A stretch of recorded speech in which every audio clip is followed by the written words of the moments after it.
Today I'm going to show you a custom plan to pay off $12,000 of debt by only adding $140 on top of the minimum payments. So if you have a limited budget, this is the strategy to knock out your debt. In this video, I'm using the Debt Payoff Planner, which is part of my Get Out of Debt Guide. It's free to download at budgetfastlane.com, and you can fill in your own debt numbers. Let's get started. The first thing we need to do is total up the balance of all of the debt. So here we go. $49.80 and $36.90, $620, $960, and $17.50. So we're looking at $12,000 of debt. The next step will be to total up the minimum payment. So this is the very least amount of money that you can send to debt and not incur any kind of penalties or problems with your credit cards. So we're looking at $360. The only problem is that you're not going to get out of debt very quickly. It's going to take a really long time if you're only paying the minimum. So let's come up with a plan. I'm going to create a custom plan for paying these off in the best possible order. Okay, this is the order I would recommend paying these off in. We're going to use a custom approach combining the Snowball and Avalanche methods.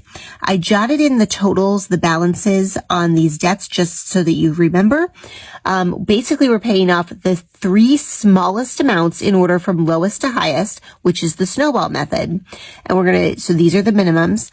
And then we're going to switch over and pay off Chase first because it's got the higher interest rate of 24.99%. And then we're going to drop down to this balance. Bank of America has a rate of 21.99%. So we know that the total of the minimum payments is $360.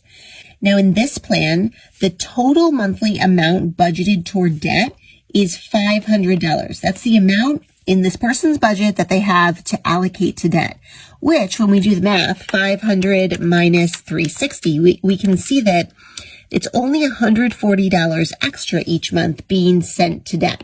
So they went from paying just the minimums to adding in $140, and now they're sending $500 total to debt every single month. So here's how we do this. All of this added together equals the 360. The extra 140 we apply to the number one priority debt. So we're going to add it in here. And that means that 140 plus 25 is 165 going to Dick's Sporting Goods every month until that balance of $620 is paid off. In the meantime, we send nothing extra to those and we carry over the minimum payments and continue to make the minimum payments on these. When Dick's Sporting Goods is totally paid off, we're going to take the $165 and add it to the $28 here and send $193 to Apple until that is entirely paid off. And when Apple is paid off, we're going to take the $193 and add it to the $46 and send $239 to Best Buy. And we're going to go all the way down in this order. Remember, we are always sending $500 to debt every single month until everything is paid off. With this plan, with $12,000 in debt and only $140 extra beyond the minimum each month, it will take 2 years and 9 months to pay this off, which may seem like a long time, but it's a lot less time than if you only paid the minimum payment. And honestly, you have to think about how long you've been in debt already. And if in 2 years, 9 months, in the grand scheme of things, with a very small budget to pay this off, that's really awesome. Okay, if you have any questions, please drop them in the comments below.